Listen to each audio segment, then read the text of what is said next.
할렐루야. 네, 옆에 분에게 인사하시겠어요? 주님이 형제님을 자매님을 아십니다. 주님이 자매님을 아십니다. 주님이 형제님을 아십니다. 네. 아멘으로 받으셨어요? 네, 할렐루야. 네, 오늘 말씀을 보면서 다시 한번 이 말씀을 확신하고 돌아가시는 여러분 되시길 바랍니다. 요한계시록 2장 1절에서 7절 말씀인데요. 컬러풀하게 해놨으니까 검정색은 제 거고 여러분이 빨간색입니다. 잘 구분해서 같이 읽죠. 에베소 교회 사자에게 편지하라. 오른손에 있는 7뼈를 붙잡고 7 금촛대 사이를 거니시는 이가 이르시되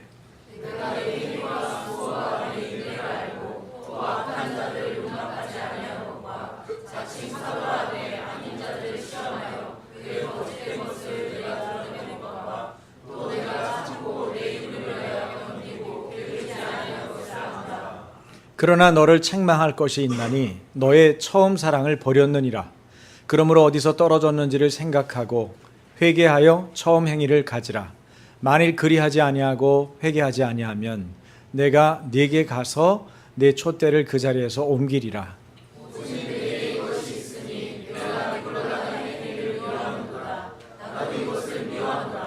귀 있는 자는 성령이 교회들에게 하시는 말씀을 들을지어다. 이기는 그에게는 내가 하나님의 낙원에 있는 생명나무의 열매를 주어 먹게 하리라. 아멘. 네.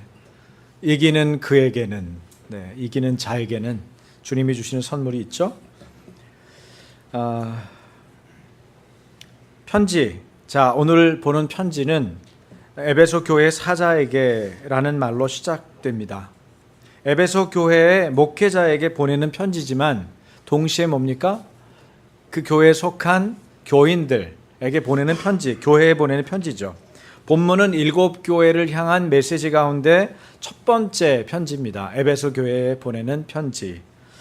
그래서 에베소 교회에 보내는 예수 그리스도의 말씀을 요한이 기록한 것이 바로 오늘의 본문 내용이죠. 여러분, 에베소 어떤 곳인지 궁금하시죠? 장소부터 한번 볼까요? 네, 지도를 보면 에베소는 바울이 3차 선교여행, 2차 선교여행 때 들렸던 곳인데 여러분 갈라디아라고 써있는 큰 글씨 보이죠? 이쪽 편으로 이렇게 왼쪽으로 따라오시면 서머나가 보이고 그 밑에 에베소가 보입니다. 근데 에베소 쪽으로 화살표가 2개가 가고 라인이 2개가 지나가죠? 이 보라색 라인은 2차 선교여행, 또 초록색 라인은 3차 선교여행. 바울이 선교여행을 할 때 에베소를 들렸다는 얘기죠. 에베소에 선이 많이 닿고 점이 많이 닿았다는 얘기는 저기를 드나드는 사람들이 많았다, 그 얘기를 하고 있는 거예요. 그래서 어쨌든 지중해 위에 있는 저 도시가 상당히 번잡하고 활발하게 움직였던 도시구나. 한번 그 지역에 우리가 여행을 지금 떠나가 볼까요? 자, 그 다음 장면 보여주시죠. 이런 곳이에요. 네, 굉장한 돌들이 밑에 쫙 깔려 있죠. 과거에 어떤 도시를 이뤘을지 미루어 짐작해 볼 만한 도시입니다. 에베소는요, BC 133년 이후에 로마의 행정구역으로 편입된 자유도시입니다. 소아시아의 수도, 아까 지도를 봤을 때 터키 지역을 우리 소아시아라고 그러거든요. 그 7교회, 요한계시록에 나오는 7교회가 다 어디에 있어요? 그 소아시아에 속해 있어요. 그래서 에베소부터 쭉 왼쪽 위로 올라가서 오른쪽으로 내려와서 말하자면 시계 방향으로 이렇게 돌리면 7교회를 쭉 만날 수가 있어요. 네? 자, 에베소, 서바나, 그 다음에 버가모, 두아디라, 사데, 빌라델비아, 라오디게아. 그런데 이 에베소하고 서머나는 이렇게 보니까 항구를 맞닿고 있죠. 항구 도시니까 얼마나 활발했는지 짐작할 수 있단 말이에요. 그래서 7교회 외울 때 에서버두 서빌라 이렇게 외웠단 말이에요. 에서베두 사빌라, 에서버두 사빌라 이렇게 외워요. 보통 외울 때 7교회 순서를 그렇게 해서 외우면서 7교회에 대한 소식들을 이제 보는 거죠. 그런데 이 에베소가 바로 소아시아의 수도이면서도 상업과 교통의 여지였는데 여기에는 카이스터라고 하는 강이 이 바다로 향해서 나오는 거예요. 그래서 거기 이 고지대의 도시거든요. 그래서 고대 7개, 7대 유물이 있는데 고대 7대 유물에 속하는 웅장한 건물 중에서 2개가 에베소에 있었어요. 혹시 아세요? 뭘까요? 첫 번째는, 자, 여러분 성지순례 가는 겁니다. 그 다음 화면 올려주세요. 이게 뭐예요? 원형 대극장. 여러분, 그 옛날에, BC도 뭐예요? 113년 이후니까. 얼마나 전입니까? 그 전에 지어졌을 수도 있고요. 그러면 도대체 지금 몇 년 전이에요? 2017년이니까 2100년, 2200년 전에 저런 원형 대극장을 지어놓고 살았다는 거예요. 저런 게. 그 다음 장면. 역시 원형 대극장인데 좀 가까이서 찍은 거예요. 오래됐기 때문에 지금은 뭐 흔적만 남아있지만 과거에 얼마나 화려하고 대단했을는지, 도대체 어떤 사람들이 어떤 집에서 살다가 여기 와가지고 뭘 구경했는지, 여러분 대단한 거죠. 그래서 고대 7대 유물 중에 하나고, 그 다음에 보시겠어요? 그 다음에는 제가 이제 여러분이 설명에 도움이 될 수 있는 사진을 고르다 보니까 조금 흐린 사진을, 이거는 이제 그림으로 그린 그런 이제 사진인데, 뭡니까? 여러분이 성경에서 만날 때는 아르테미스라고 돼 있지만, 이게 뭐냐면 성경에는 아데미라고 불러요. 그러니까 에베소에 있는 아데미 신상을 말해요. 우상이죠. 우상 숭배를 하는데 대단한 신전이 있었던 거예요. 아데미 신전이. 거기에서 뭘 섬겨요? 그 다음 화면. 네, 이런 아데미 여신상인데 이런 여신을 섬기면서 지냈던 거예요.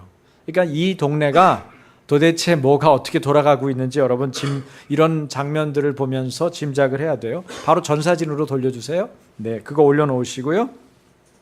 특히 이 아데미 신전은 당시 에베소의 우상 숭배가 얼마나 극에 달해 있는지를 저 웅장함 자체를 가지고도 웅변해주는 대목입니다.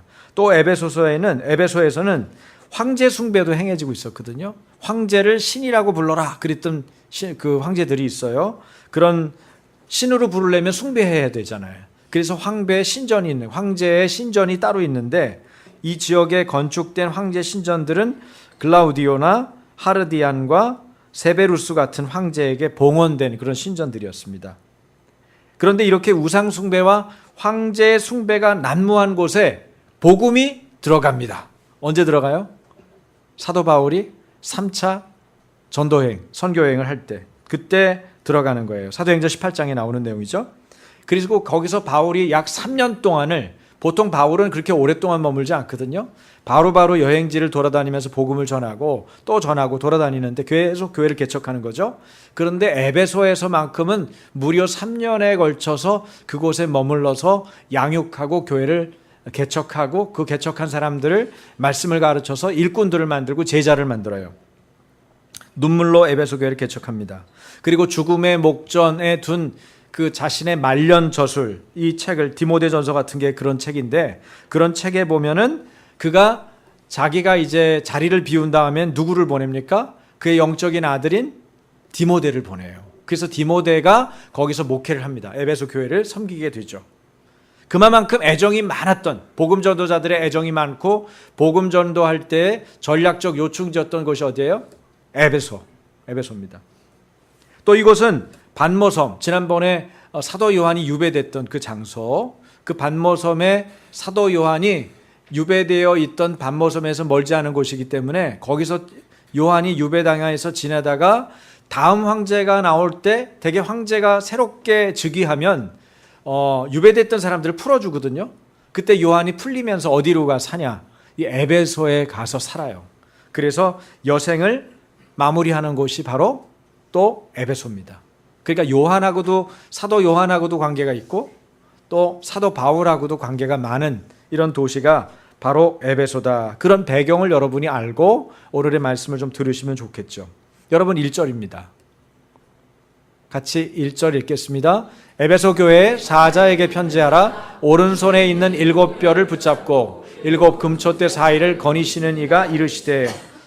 여러분, 예수님은 인자 같으시니 이렇게 표현되고 있는데, 오늘 본문에서는 어쨌든 교회에 대해서 어떻게 하시는 분이에요? 붙잡고 계시는 분이에요. 네? 여러분, 성경을 볼 때 동사를 잘 봐야 돼요. 어떻게 하시는 분이에요? 7별, 그 교회의 지도자들, 교회의 일꾼들 어떻게 하는 분이에요? 붙잡고 계신 분이에요. 어느 손으로요? 오른손. 성경에서 오른손을 얘기할 땐 권능의 손, 힘의 손을 말합니다. 한 번 잡으면 안 놓는 손. 제가 이 손이 작은데 제 키나 제 몸무게는 제가 지진 않아요, 거의. 예. 쥐는 힘. 어려서부터 뭐 악력기 이런 거를 혼자 한 거야. 그래서 쥐는 힘이 괜찮은 편이에요. 그래서 손을 쥐고 꽉 쥐어서 누가 더 아프냐? 아프면 놓자. 상대방이 아프면 놓기로 하자. 그러면 저는 별로 안 아프고 상대방은 아프고. 그게 이제 악력이 좋은 거죠. 사람의 힘으로 단련하고 훈련해도 힘이 좋아집니다. 우리 교회는 저는 내놓을 명함이 없어요. 여기 우리 집사님들은 거의 거의 헤비급이고 저는 미들도 안 돼요. 그런데 훈련되고 단련이 되면 어느 정도까지는 극복이 되죠. 그러나 여러분, 인간이 할 수 있는 한계는 똑같아요. 예를 들어서 이렇게 건장한 분들도 오늘 상한 음식을 한번 드시면 어떻게 될까요? 화장실을 아주 잦게 출입하고 아주 한 10번, 20번 왔다 갔다 하면은 그 다음엔 제정신을 못 차리고 나 좀 살려주세요 그렇게 합니다. 심지어는 탈진돼서 죽을 수도 있어요. 인간이란 유한하고 제한적이에요. 그런데 하나님의 오른손은 어떨까요? 하나님의 오른손은 여러분을 충분히 보호하고 여러분을 바르게 인도하고 여러분을 흔들리지 않도록 붙잡아 줄 수 있는 손이에요. 그런데 누가 붙잡고 있어요? 예수님의 오른손이 교회의 일꾼들, 교회의 믿는 자들을 붙잡고 계시는 거예요. 그 7별은 심부름꾼, 일꾼이에요. 하나님의 말씀을 듣고 그 말씀에 순종해서 하나님의 일들을 진행하는 사람들, 그 사람들을 7별이라고 그래요. 이미 얘기했죠. 1장에 얘기한 얘기예요. 그리고 7 금초대의 촛대는 뭘까요? 촛대는 바로 교회를 말합니다. 그런데 지난번에 말한 것처럼 메노라, 이렇게 촛대가 이렇게 붙어 있는 촛대가 아니라 떨어져 있는 촛대죠. 떨어져 있는 촛대에 지난번 요한계시록 1장에는 인자 같은 이가 예수님이 어떻게 하고 계세요? 거의 그 사이에 서 계세요. 그냥 서 계셔요. 그런데 지금 오늘 2장으로 왔는데 2장 1절에는 어떻게 하고 계세요? 그 교회 사이를 거니시고 계시는 거예요. 여러분, 창세기에 보면 하나님이 어떻게 하고 계세요? 하나님이 아담과 하와를 만나기 위해서 에덴 동산을 거니시죠. 그분과 함께 동행하고 함께 거닐다는 거. 여러분, 하나님하고 우리가 살고 있는 거예요. 우리가 예수님을 믿을 때 하나님과 사는 일이 벌어지는 거예요. 하나님하고 어떻게 사느냐? 그것이 믿음 생활이에요. 신앙생활은 재밌는 겁니다. 신앙생활은 하나님하고 어떻게 살지? 그걸 생각하고 그렇게 지내는 거예요. 그 삶이 재밌으면 재밌는 거고 어떻게 사는지를 잘 모르는 분들은 힘든 거죠. 이 거니신다는 건 교회의 일거수일투족에 대해서 주님이 계속 살펴보시고 이끄시면서 또 보호하시고 정확하고 면밀한 지식을 가지고 계신다는 겁니다. 여러분의 한 사람 한 사람에 대해서, 교회 공동체에 대해서 주님은 면밀히 관찰하시고 여러분을 살피시고 여러분을 돌보시고 여러분을 계속해서 이끄신다는 거예요. 그게 7 금초대 사이를 거니시는 이다. 이런 설명에 대한 설명입니다.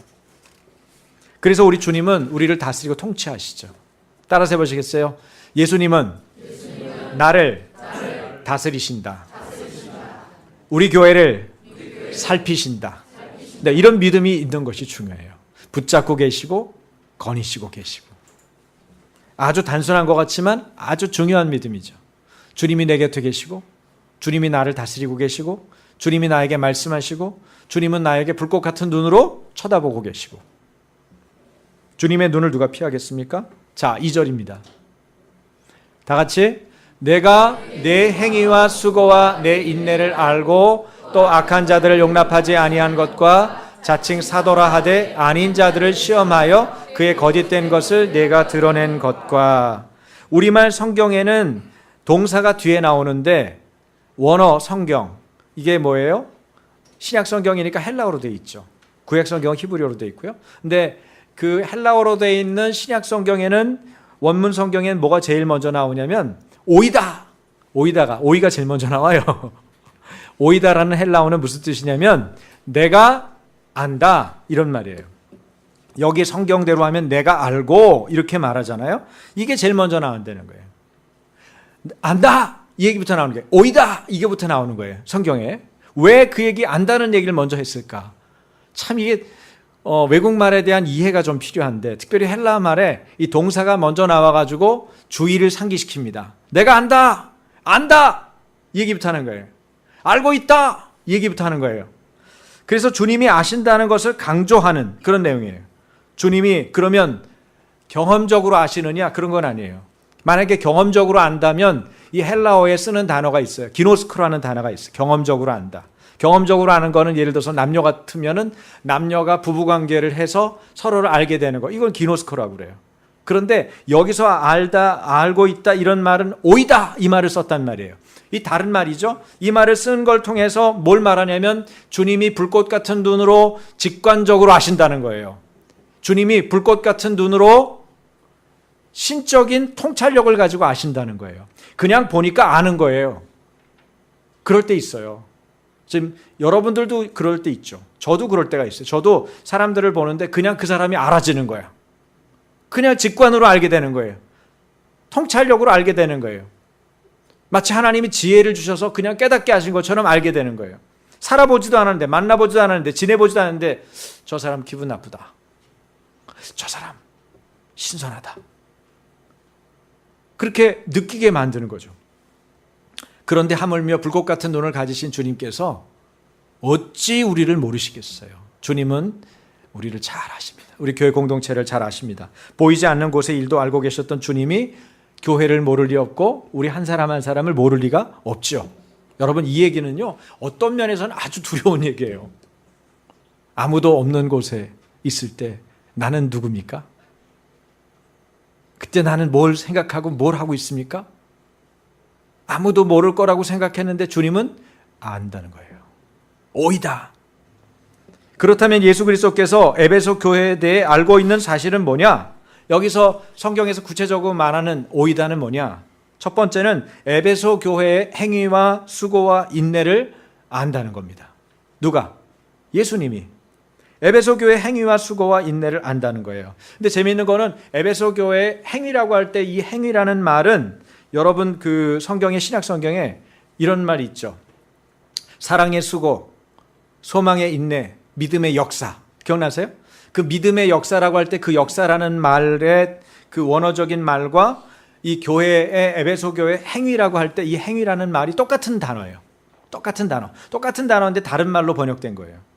어쨌든 에베소 교회 행위 이것을 안 되는 거예요. 수고를 안 되는 거예요. 인내를 안 되는 거예요. 주님은 에베소 교회가 바울에 의해서 설립된 이후에 보여준 전체적이고도 일반적인 믿음의 행위들을 안 되는 거예요. 너희들은 순수하게 했고 정직하게 행했고 묵묵히 해냈는데 내가 너희들이 어떻게 살아왔는지 지금까지 어떻게 지내왔는지 무슨 생각들을 하면서 교회를 섬겼는지 안다는 거예요. 할렐루야. 저는요 사실 이 안다라는 말이 굉장히 특별해요. 왜냐하면 저한테 개인적으로 제가 20대 때 너무 눌려있고 힘들고 어려울 때 모든 게 막혀있고 제 맘대로 안 됐고 몸도 아주 허약해가지고 뭐 약골 그 약골이 얼마나 약골이었으면 제가 키로수로 53kg였으니까 지금은 70kg가 넘어요. 살 빼야 돼요. 근데 53kg였을 때 얘기하는 거예요. 몸이 계속 처지고 아프고 이유도 없어요. 그냥 어디 앉으면 졸리고. 제가 여러분 조는 분들 조금 이해합니다. 장이 탈이 있는 분들은 잘 졸려요. 집중력이 부족해서 졸리기도 하지만 장이 탈이 있으면 잘 졸려요. 약해지거든요. 잠을 깊이 못 자요. 네. 이불을 꼭 덮어야 돼요. 제가 이제 조금 컨디션 안 좋은 그런 계통의 사람에 대해서 제가 알았던 그 상황을 쫙 얘기하면 어떻게 그렇게 잘하세요? 의사보다 더 잘 알죠, 제가. 겪어봤으니까 수십 년간. 그렇게 형편없고 힘들 때 제가 심리적으로 정서적으로 가장 위축되어 있고 어려울 때 주님이 저를 찾아오셨어요. 일방적으로. 근데 뭐라고 그러셨는지 아세요? 내가 안다. 그렇게 얘기하시는 거예요. 내가 너 어떻게 살았는지, 내가 10대 때 20대 때 어떻게 교회를 위해서 헌신했는지, 네가 그것을 위해서 너 나름대로 얼마나 몸부림쳤는지, 나를 찾아보려고 이렇게 저렇게 알아가려고 네가 어떻게 살았는지 내가 안다. 그냥 한마디였어요. 더 설명도 없어요. 부연 설명도 없고 너무 간단한 말이야. 주님은 내가 안다. 그랬는데 막 눈물이 계속 쏟아지는 거야. 주 하나님이 안다 그러니까 어떻게 버티질 못하겠더라고. 막 울고 또 울고 그랬는데 그때 울면서 있죠. 저를 하나님 치유하시는 거예요. 제 마음 깊은 곳에서부터 쭉 만지시는 거예요. 그래서 막 억울한 게 막 하나도 없는 거야. 주님이 알아주니까 끝난 거야. 돈이 안 와도 돼. 사람이 안 알아줘도 돼. 내가 뭐 어디 주목받고 표창장 안 받아도 돼. 주님이 안 되는데, 여러분. 하나님이 안 되는데. 할렐루야. 근데 에베소 교회를 하나님이 아시는 거예요. 여러분, 하나님이 여러분을 아세요. 여러분이 불꽃 같은 눈으로 여러분은 잊어먹은 것까지도 하나님은 아세요. 그걸 기억하세요. 너는 그런 사람이다. 너는 나를 위해서 그렇게 살았던 사람이다. 그리고 여기 수고라는 단어가 나오는데 이 수고는 단순히 육체적으로 수고하는 정도가 아니에요. 이건 보통 수고가 아니에요. 에베소 교회의 수고는 피를 흘릴 정도로 고되고 심각한 고통을 대가를 치른 수고를 말합니다. 그러니 이 에베소 교회의 교인들이 도대체 어떻게 산 거예요? 정말 괜찮은 교인들이죠? 정말 놀라운 교인들이에요. 또 인내라는 말도 보통 말이 아닙니다. 인내라는 말의 언어적인 의미를 가지고 살피면 하나님의 말씀과 예수 그리스도에 대해 증거하다가 당하는 핍박에 대해서 그리스도인으로서 당연히 견뎌야 될 신앙적인 인내를 견뎌낸 사람들을 말하는 거예요. 예수 이름 때문에 대가 지불한 사람들. 아시겠어요?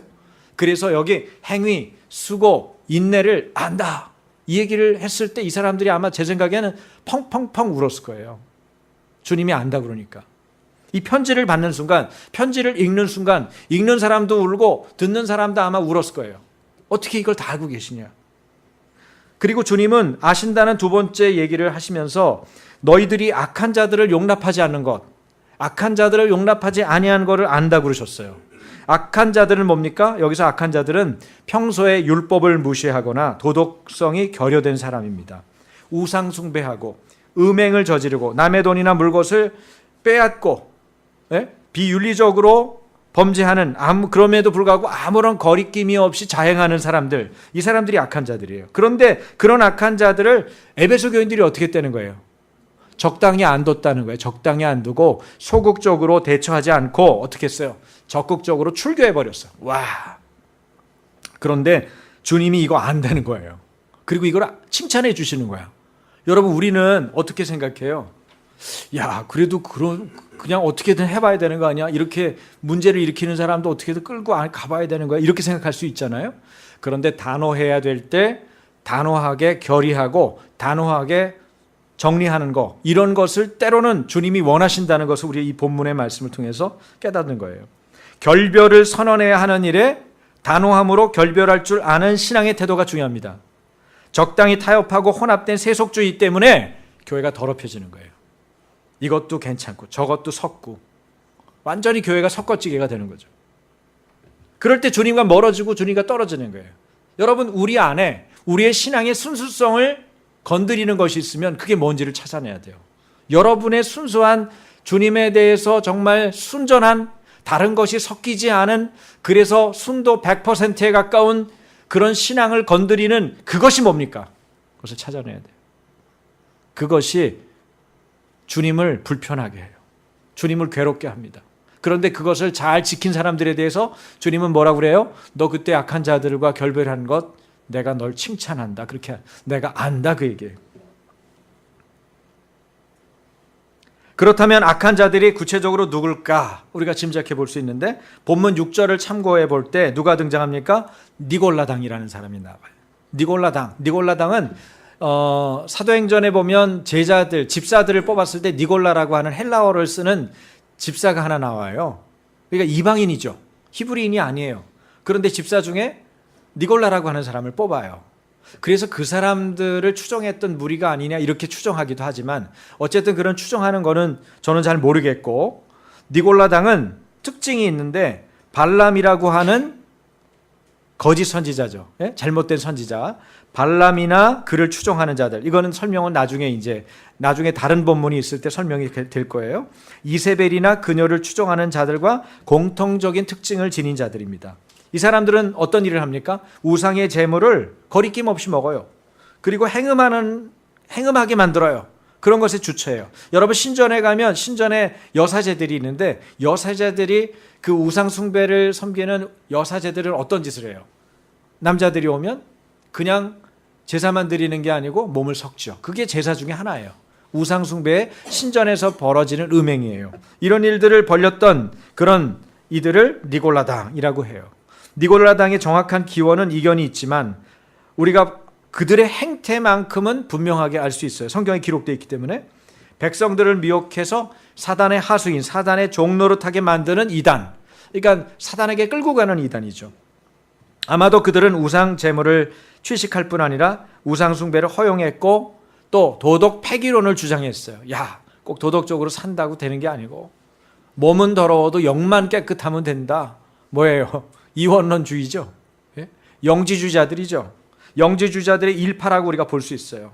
그래서 니골라당에 대해서는 초대 교회의 역사가 중에 유명한 사람인데 요세비우스라는 사람이 있어요. 근데 이 사람이 쓴 책에 보면 이런 글이 나타난다는 거죠. 교회를 크게 어지럽히다가 2세기 말경에 사라졌다. 누가? 니골라당이. 니골라라고 하는 어떤 사람의 이런 주장과 이런 철학과 이런 정신을 추종했던 이런 어리석은 자들이 2세기 말에 사라졌다는 거예요. 그런데 사실 바울도 사도행전 20장에 보면은 뭐라고 얘기했냐면 자기가 에베소에서 목회를 하다가 떠나면서 예언을 합니다. 이곳에 흉악한 이리가 침투할지 모른다. 그래서 교회를 혼란스럽게 할 거다. 그러니까 뭐 하라는 거예요? 그거를 막아설 수 있도록 영적으로 깨어서 중보하고 기도하라는 거죠. 그런데 그걸 잘 못했던 거죠. 어쨌든. 그러나 더욱 놀라운 것은 이러한 거짓 사도들의 책략에도 불구하고 에베소 교회가 그들을 시험하여 그 거짓된 것을 명확한 판단 기준으로 시험하고 밝혀냈다는 거예요. 여러분, 에베소 교회는 그런 의미에서 볼 때는 영적으로 나름 깨어있는 교회였어요. 영적인 분별력이 얼마나 중요한지 몰라요. 여러분, 거짓의 아비 사단이 하나님 나라의 확장을 막고 자기 세력을 키우기 위해서 얼마나 극성스럽게 활동하는지 알아야 돼요. 여러분은 졸아도 사탄은 안 졸아요. 여러분은 적당히 일해도 사단은 적당히 일하지 않습니다. 여러분 하다가 포기해도 여러분 신앙생활하다 피곤하고 여러 가지 걸림이 있으면 놔버리잖아요. 근데 사단은 절대 안 놉니다. 그걸 알아야 돼요. 그러니까 내가 내 힘으로 사탄을 이겨보고 사탄의 노림수에 대해서 어떻게 벗어나 보려고 그러면 이걸 극복할 수가 없어요. 그래서 어떻게 해야 돼요? 성령에 붙잡혀야 돼요. 오늘 말씀한 예수님의 오른손에 붙잡혀야 되는 거예요. 여러분 단순하게 기도하세요. 예수님, 당신의 강한 오른손으로 나를 사로잡아 주십시오. 3절 읽겠습니다. 3절. 또 내가 참고 내 이름을 위하여 견디고 게으르지 아니하는 것을 아노라. 자, 주님이 직관과 신적 통찰력, 오이다를 가지고 아는 것을 가지고 말씀하시는 게 또 있죠. 뭐예요? 에베소 교인들이 게으르지 않고 견디었다는 거예요.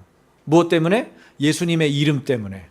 여러분, 예수님의 이름 때문에 에베소 교인들이 견디고 게으르지 않았다는 거예요. 계시록의 전반에 걸쳐서 그리스도인들이 종말론적인 고난을 감수해야 한다는 것을 수차례 언급합니다. 여러분, 예수 믿는다는 것은 때로는 신앙적인 이유 때문에, 예수님 이름 때문에 견디고 고난을 감수하고 게으르지 않아야 하는 것입니다. 여러분, 게으른 것은 악한 것과 동일해요. 그래서 예수님이 직접 뭐라고 그래요? 게으른 종을 악하고 게으른 종아, 연이어서 불러요. 악하다는 것과 게으른 것은. 그래서 예수를 잘 믿으면요, 게으른 사람이 없어요. 게으르다는 얘기는 잘 믿고 있지는 못하다는 거예요. 아직 주님하고 가깝지는 않다는 거예요. 어쨌든 게을러질 수가 없어요. 게을러져 보려고 몇 바퀴를 이불에서 굴러도 그 다음에 생각이 뭐예요? 아, 이렇게 해야 되겠다. 일어나죠. 몸이 지쳐서 피곤하고 쉬다가도 그 다음에 암흑의 생각나고 누구를 위해서 어떻게 해야 되고 움직여요. 제가 오늘 설교 준비하면서 저도 사실 한 4시간도 못 잤거든요. 게으르게 할 수가 없어요. 그렇지 않아요?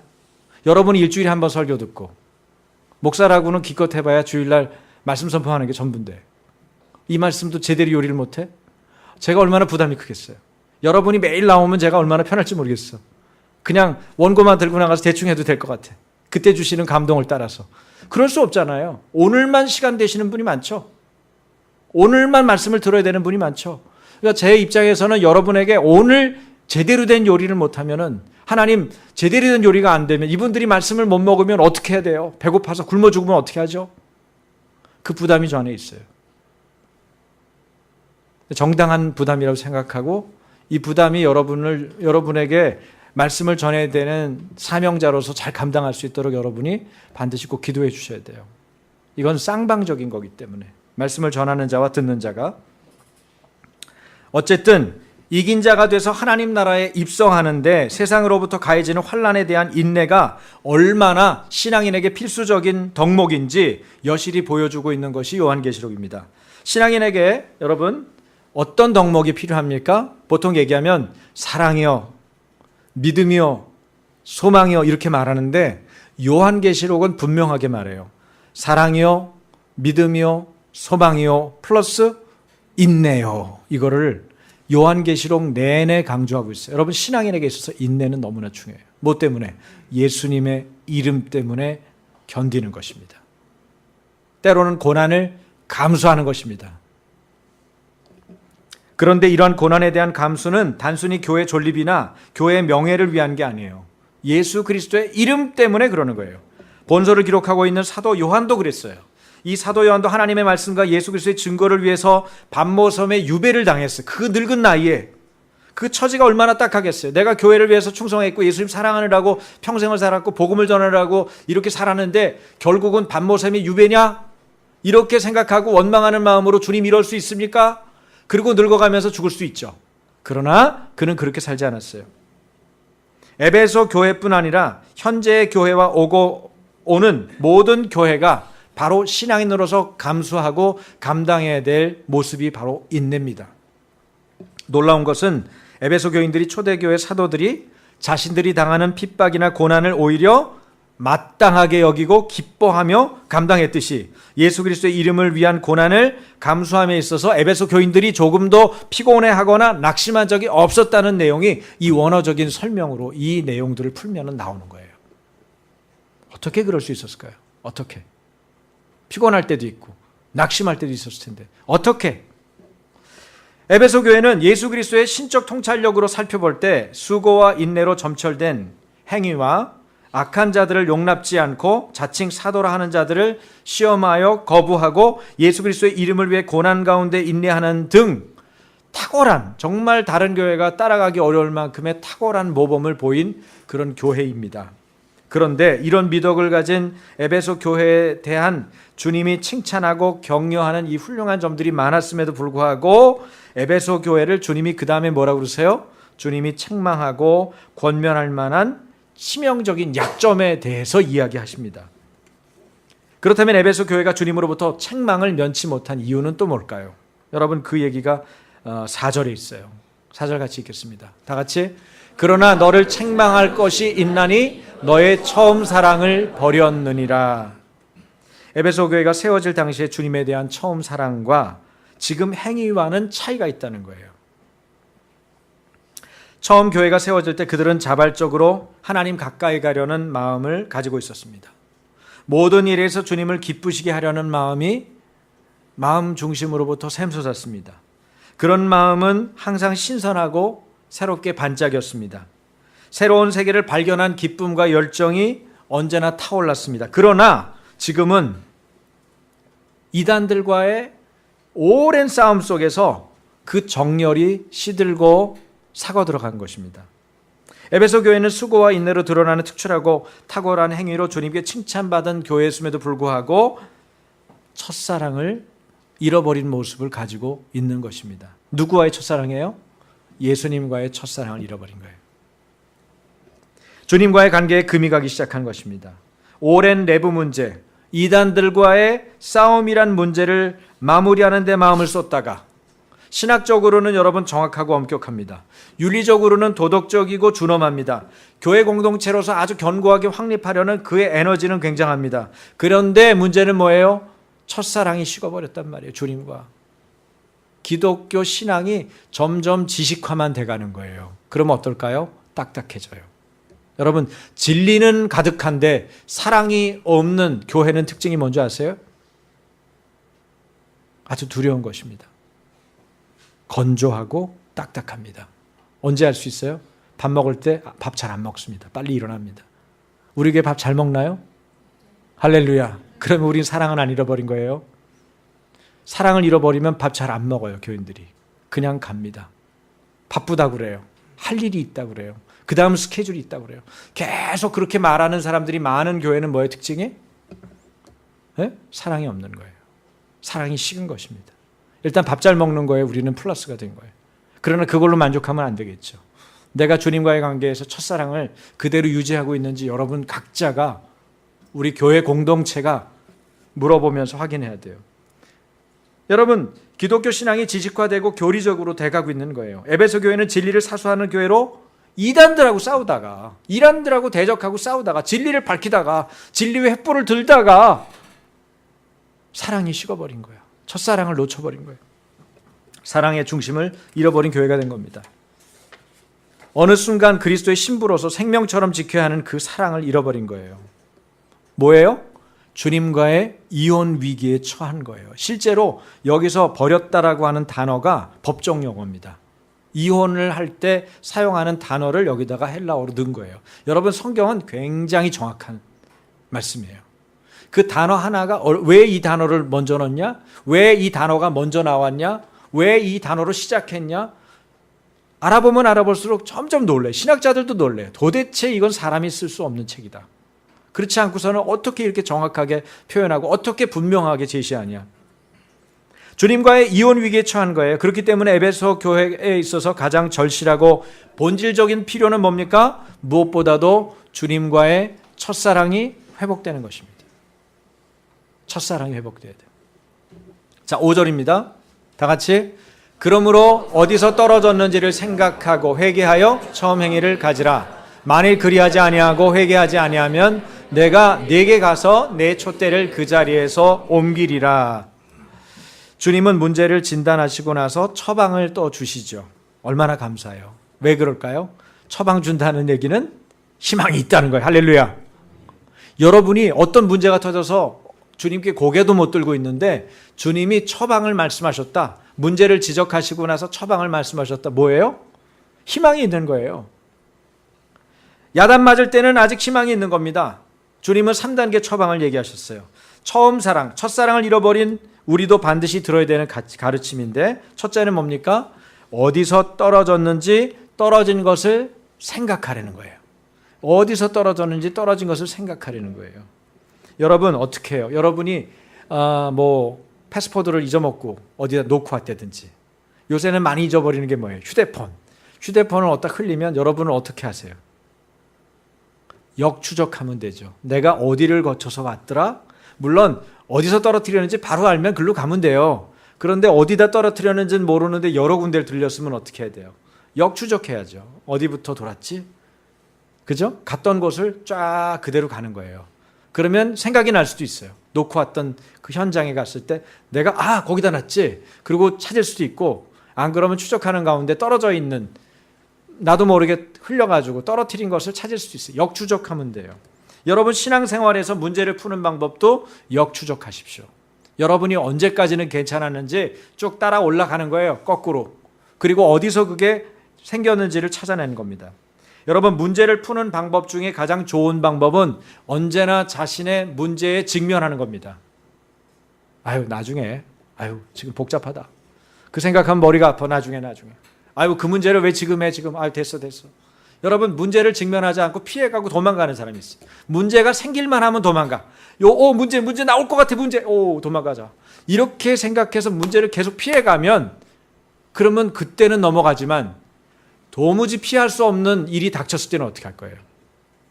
그래서 문제를 풀고자 하면 결단해야 돼요. 문제를 직면하라. 따라서 해보세요. 문제를 직면하라. 여러분, 누구한테 상담받을 때도 이게 제일 중요한 거예요.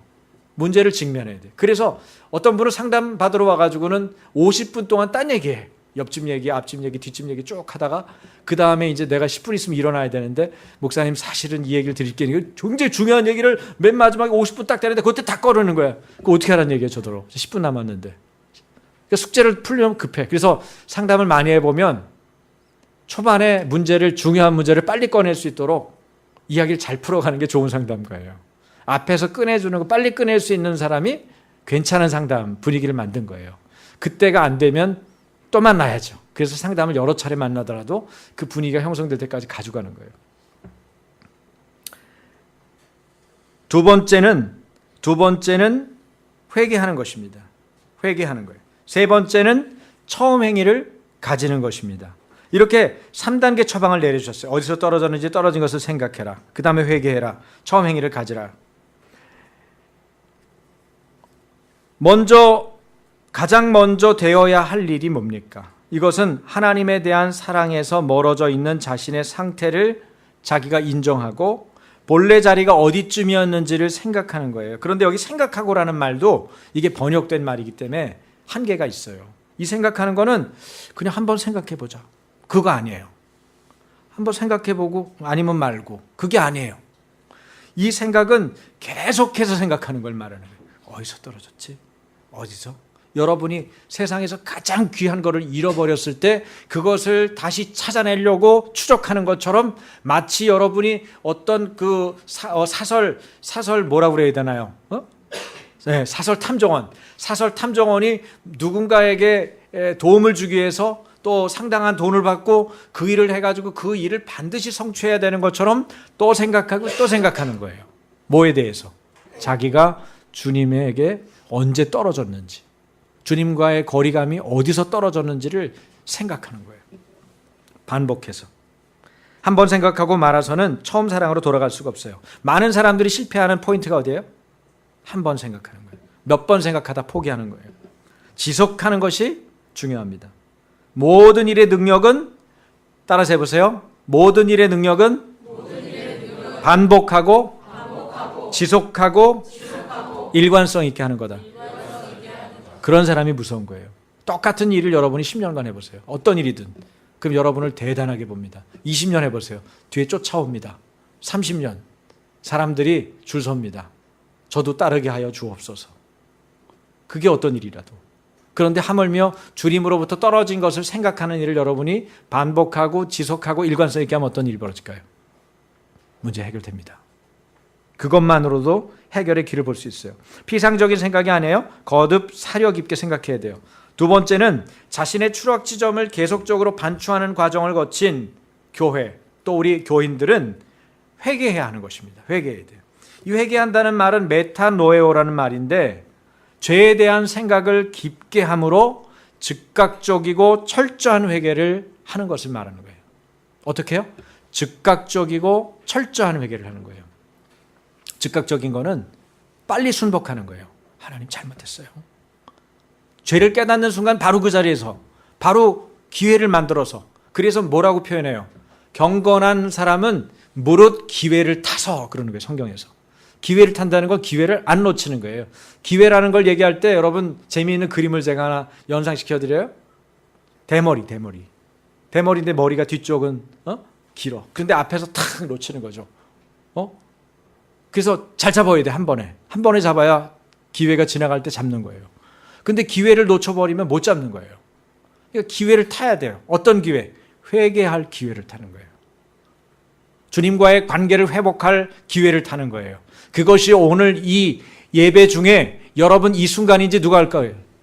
여러분 중에 그런 감동이 있으면 그렇게 기도하세요. 하나님, 내가 주님과의 관계를 회복하겠습니다. 반추하면서 철저하게 회개하는 것입니다. 철저하게 회개하는 것은 적당히 회개하는 게 아니에요. 잘못했는데 미안 내가 아까 잘못했네. 이거는 철저한 미안함이 아니에요. 사람과의 관계 안에서. 예? 남한테 100가지 툭 쳐가지고는 옆구리가 얼마나 아팠는지 막 그냥 한 5분은 이렇게 쥐고 있었던 사람한테 미안해 모르고 그런 거잖아. 미안해. 도대체 용서를 구하는 건지 그쵸? 정말 미안해. 어떻게 하지? 그리고 같이 있어주고 돌봐주고 병원에 같이 가볼까? 그런 어떤 진정성 있는 미안함을 가지고 사과해야 사람도 풀어지는데, 하나님께 여러분이 회개할 때 그냥 줄줄이 말로만 쭉 해놓고 회개가 되는 게 아니에요. 마음 안에 진정성 있는 회개의 마음을 가지고 철저하게 회개할 때, 그런 전인격적인 차원의 회개, 지와 정과 의를 포함한 그런 것들이 필요합니다. 셋째는 좀 특별해 보이는데 여러분도 궁금하지 않으세요? 첫사랑을 회복하는데 뭐를 하래요? 처음 행위를 가지라는 거예요. 첫사랑을 회복하는데 처음 행위를 가지라. 이걸 주님이 요구하고 있는 거예요. 너무 신기하잖아요. 첫사랑을 회복하려면은 첫사랑을 생각하고, 그죠? 회개하고. 그런데 처음 행위는 뭐죠? 이거를 요구하시는 거예요. 여러분, 마음이 달라지려면은 어떻게 해야 돼요? 행위부터 바꿔야 돼요. 마음이 달라지려면은 행위부터 바꾸십시오. 누군가한테 내가 싹싹해 보려면 그 사람에게 대하는 행위부터 바꿔보십시오. 달라져요. 그리고 그 행위를 바꾸려면 또 말과 생각부터 바꾸시는 거예요. 말과 생각이 바뀌면 계속 행위가 바뀔 수밖에 없지만, 자, 거꾸로 가는 거예요. 행위부터 바꿔가지고 거꾸로 뭐가 바뀌어요? 네? 마음이 바뀌는 거예요. 내 행동을 바꿨는데 마음이 바뀌는 거예요. 마음이 바뀌니까 말도 달라지고 생각도 달라지는 거예요. 그게 뭐예요? 여러분, 교회에서 가르치는 아침교회 고백기도문 읽으세요, 이런 거예요.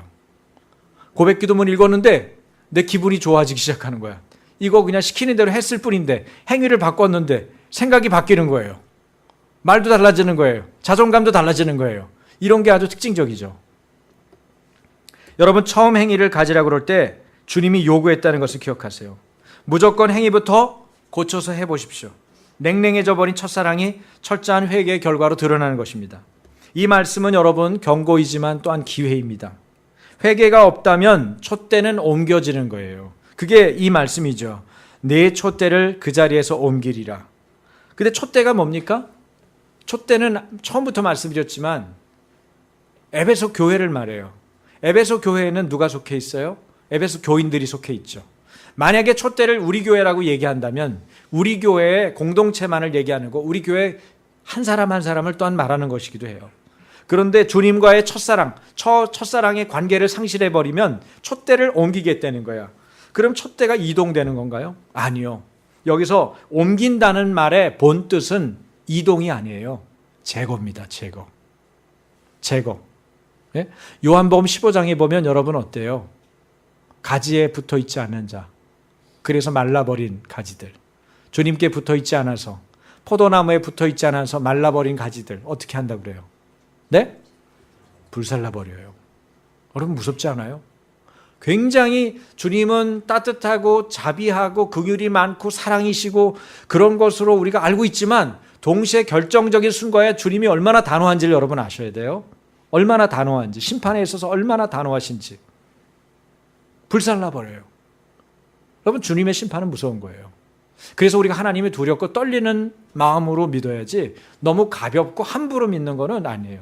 제가 우리 꼬마들한테도 가끔 그런 얘기를 해주는데 애들이 저하고 막 친하니까 어쩔 때는 막 오면은 막 제 귀를 잡고 얼굴을 막 이렇게 하고 막 목을 끌어다니고 막 이런 애들이 있어요. 막 제 옷을 막 잡아당기고.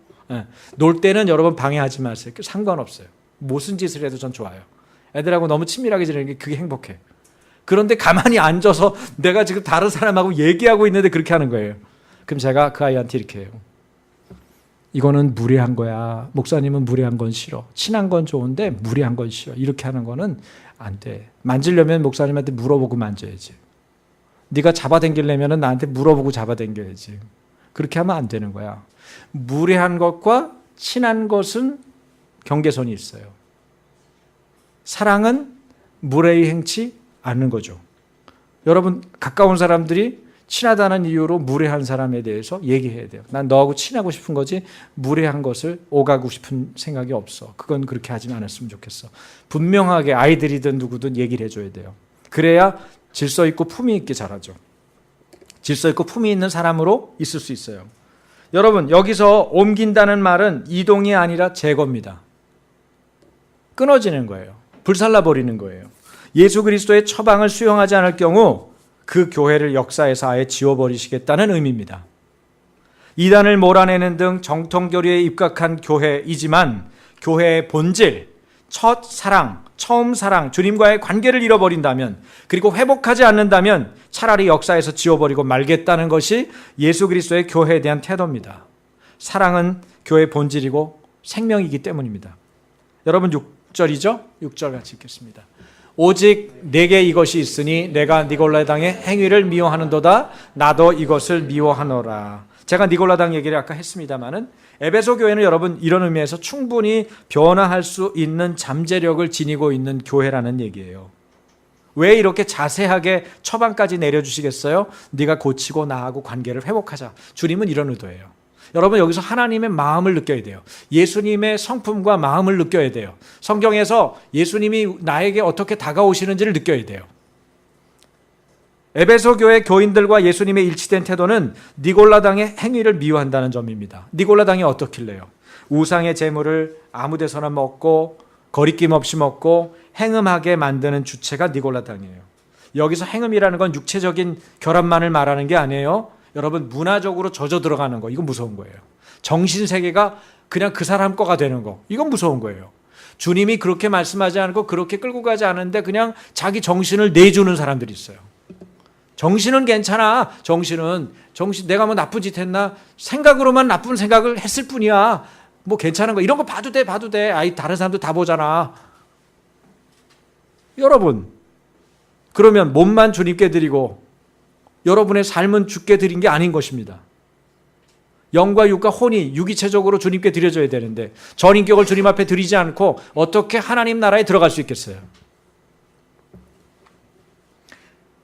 이들은 영지주의자들이 주장하는 한 번 구원받은 자들은 어떤 악한 일을 행해도 벌을 받지 않는다는 교리를 마치 자신의 삶 가운데 적용하는 사람들과 같은 거예요.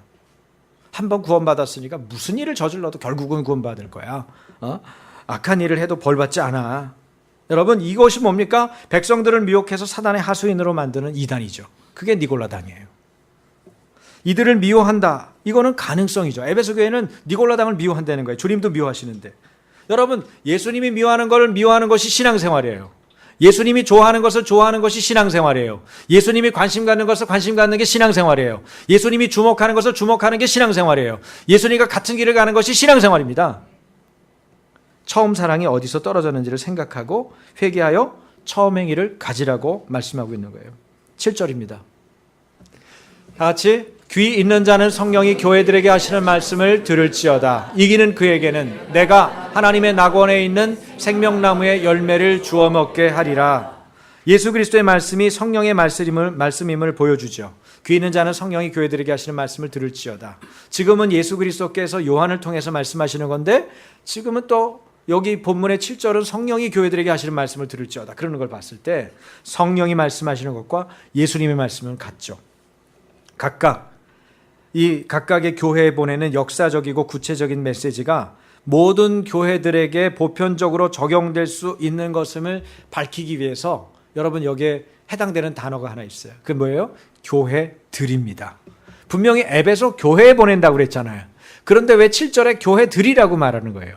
그것은 에베소 교회를 말하면서 동시에 에베소 교회를 통해서 회람되어지는 많은 그 당시의 교회들, 또한 오고 가는 수많은 역사적인 교회들에게 동시에 성령께서 혹은 예수님께서 요한을 통해서 말씀하고 있다는 것을 보여주는 거죠.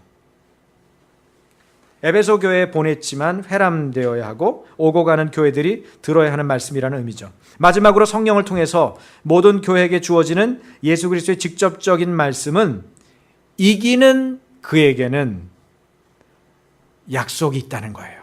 뭐예요? 선물이죠. 여러분 하나님이 여러분에게 준 가장 큰 선물, 좋은 선물은 뭡니까? 네? 구원, 할렐루야. 바로 예수님이죠. 예수님 안에 구원도 있고 생명도 있고 모든 게 있잖아요. 하나님이 그것을 주기 위해서 세상을 사랑하사 하나밖에 없는 외아들인 예수님을 주었다 그러는 거예요. 근데 그것은 믿는 사람들마다 영생, 영원한 생명을 얻는다는 거죠. 그것이 주님이 주시는 메시지 아니에요? 그 영생을 누리고 하려면은 에덴 동산에 있는 뭘 먹어야 돼요? 생명나무의 열매를 먹어야 되거든. 에덴 동산에 들어가야 돼요. 그런데 에덴 동산에서 쫓겨났죠. 죄 때문에 아담과 하와가 쫓겨난 거예요. 그리고는 천사들이 거기서 검을 가지고 탁 지키는 거예요. 아무도 못 들어가게 출입금지 시켜놓은 거예요. 끔찍한 일이 벌어진 거예요. 뭐 때문에? 인간들의 탐욕과 정욕, 탐심과 정욕 때문에 죄를 짓는 것으로 말미암아서 주님과 거리가 멀어진 거예요. 그들도 첫사랑을 잃어버린 거죠. 그런데 여기 뭐라 그래요? 7교회에 계속해서 하시는 말씀이기도 하지만 여기에 뭐라 그래요? 이기는 자, 이기는 교회에게는 이런 것을 주겠다고 약속하는 거예요. 주님의 성취와 축복을 말씀하시는 거예요. 여러분, 하나님께서는 하나님의 아들 예수 그리스도를 통해서 모든 복을 우리에게 주기 원하십니다. 하나님께서 주고자 하시는 모든 축복이 예수 그리스도에게 있어요. 그래서 예수 그리스도를 받아들이는 순간에 이 축복의 모든 요소들이 들어와 있는 것입니다. 교회에게 약속된 모든 것은 완전히 성취될 것입니다. 이것이 계시록의 메시지예요. 이기는 교회 공동체는 뭐가 있어요? 상이 있습니다. 약속이 있습니다. 하나님의 낙원에 있는 생명나무의 과실을 먹게 되는 것입니다. 이것이 뭡니까? 에덴 동산의 회복이에요. 내가 들어갈 수 없었던 에덴으로 다시 들어갈 수 있게 되는 것입니다. 죄로 인해서 출입 불가했던 하나님 나라로 다시 들어갈 수 있게 되는 거예요. 주님의 임재와 함께 주님과의 첫사랑은 그래서 에베소 교회뿐만이 아니라 모든 교회의 생명이죠. 이것을 회복하고 지키는 자가 뭘 얻어요? 하나님의 낙원에 있는 생명나무의 열매를 먹게 되는 것입니다. 할렐루야. 여러분, 그러면 뭘 해야 됩니까? 첫사랑을 회복해야 돼요. 그러려면 어떻게 해야 됩니까? 처음 행위를 가져야 돼요. 그죠? 또 뭘 해야 됩니까? 회개해야 돼요. 어떻게? 철저하게, 분명하게, 진실하게, 진정성 있게 회개해야 돼요. 그리고 어디서 어떻게 떨어진 것을 우리가 반복하고 지속해서 일관성 있게 생각해야 돼요. 그래서 이 첫사랑을 회복할 때 여러분 안에 주어지는 생명나무의 열매를 먹게 되는 축복, 주님과의 관계 회복이 이루어지는 축복, 하나님 나라에 자유롭게 들어갈 수 있는 축복, 여러분 모두에게 주어지기를 주님의 이름으로 축원합니다. 그것이 오늘을 매일매일을 잘 사는 비결이기도 합니다. 같이 이 말씀을 생각하면서 여러분의 마음을 주님께 말씀드리십시오. 기도가 익숙하지 않은 분들 제가 도와드릴게요. 기도가 익숙하지 않은 분들은 오늘 이 에베소 말씀을 펴고 에베소 말씀에 있는 내용을 기도문으로 바꿔서 그대로 말씀하면 됩니다. 그대로 이야기하면 됩니다. 하나님, 저는 주님의 붙잡힌 바 된 사람입니다. 주님이 제 사이를 거닐어 주셔서 감사합니다. 제 행위와 수고와 인내를 아시는 주님을 내가 기뻐합니다. 여기 본문의 내용들을 보시면서 기도하시면 됩니다. 가만히 계시는 분이 없이 어떤 분이라도 기도하면서 주님께 여러분의 입술로 아뢰십시오. 주님은 여러분의 목소리를 듣고 싶어 합니다. 여러분의 진정성을 알고 싶어 하십니다. 여러분을 아시는 주님이 여러분의 기도를 듣고 싶다는 얘기는 여러분을 도와주시고 여러분을 붙잡아 주시고 여러분을 살피시고 여러분을 일으켜주기 원하신다는 것입니다. 에덴 동산에 같이 들어가자고 초청하셨습니다. 그 주님의 부르심에 응답하면서 이 시간 여러분의 마음을 드리십시오. 같이 기도하겠습니다. 아버지 하나님, 내가 주님 에베소 교회에 주신 편지를 보면서 주님이 나를 얼마나 사랑하시는지, 어떻게 알고 계시는지, 하나님 아침 교회에 대해서 어떤 기대감을 갖고 계신지, 아버지 우리가 어떻게 돌이켜서 첫사랑을 회복하기 원하시는지 알게 하여 주셔서 감사합니다. 첫사랑을 잃어버린 교회로 살아가지 않도록 제 마음 가운데 날마다 주님을 원하고 날마다 주님을 기뻐하고 주님이 내게 하나님 아버지 되찾으라고 하시는 그 일들을 회복하기 원합니다. 하나님, 결별해야 될 것에 대해서 안오함으로 결별하게 하여 주옵소서. 저희를 어지럽혔던 저의 잘못된 생각과 험담과 하나님 어리석인 모든 것으로부터 나를 새롭게 하여 주시옵소서. 주님, 사랑의 중심을 잃어버린 자로 살아가지 않도록 어디서 떨어졌는지 떨어진 것을 반복하여 지속하여 일관성 있게 생각하게 하시고 또한 돌이켜 하나님 진심으로 진정성 있게 즉각적이고 하나님 철저한 회개를 통해서 주님과의 관계가 회복되게 하여 주옵소서. 저는 처음 행위를 건네낼 것입니다. 주님 앞에 첫사랑을 회복하고자 하는 처음 행위를 보이게 하여 주옵소서. 아버지를 끝까지 찾고 하나님 말과 생각과 행위부터 새롭게 바뀌는 놀라운 은혜가 저에게 임하게 하시고 우리 교회 공동체 임하게 하시고 사랑하는 지체들 가운데 임하게 하시고 첫사랑 하나님 회복함으로 아버지 처음 행위를 가짐으로 아버지 우리가 주님과의 관계가 새롭게 되고 에덴으로 들어가는 놀라운 축복이 있도록 주여 은혜를 베풀어 주시옵소서. 우리의 삶의 구원이 되시고 그 근원이 되시는 주님을 찬양합니다. 주님을 찬양합니다. 여러분 가운데 주님이 초대하신 이 에덴에 참여하고 주님과의 회복된 관계, 첫사랑을 회복하기 원하는 분들은 여러분 가슴에 두 손을 얹으십시오. 제가 여러분을 위해서 기도하겠습니다.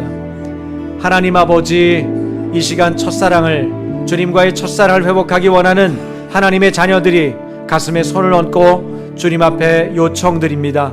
주님, 우리가 처음 가졌던 그 아름답고 따뜻한 관계를 회복시켜 주시옵소서. 주님, 잃어버렸던 상실한 그 첫사랑의 관계를 회복시켜 주시옵소서. 주님, 우리는 주님이 날마다 필요합니다. 매 순간마다 필요합니다. 다른 무엇보다도 주님이 필요합니다. 예수님이 필요합니다. 예수님 오셔서 나를 새롭게 해주시고 주님 내게 말씀하여 주시고 나의 문제에 대해서 직면할 수 있도록, 잘못된 것들을 철저하고 즉각적으로 회개할 수 있도록, 어디서 떨어졌는지 그 떨어진 것을 반복하여 지속적으로 일관성 있게 생각하고 돌이키도록 주님 우리를 회복시켜 주셔서 에덴으로 들어가 주님이 주시는 생명나무의 열매를 자유롭게 먹을 수 있는 자, 하나님 나라의 하나님 자녀 되게 하여 주옵소서. 주님, 우리뿐 아니오라 우리가 기도하는 그 사람들에게도 동일한 은혜를 주시옵소서. 예수 그리스도의 이름으로 축복하며 기도합니다. 아멘.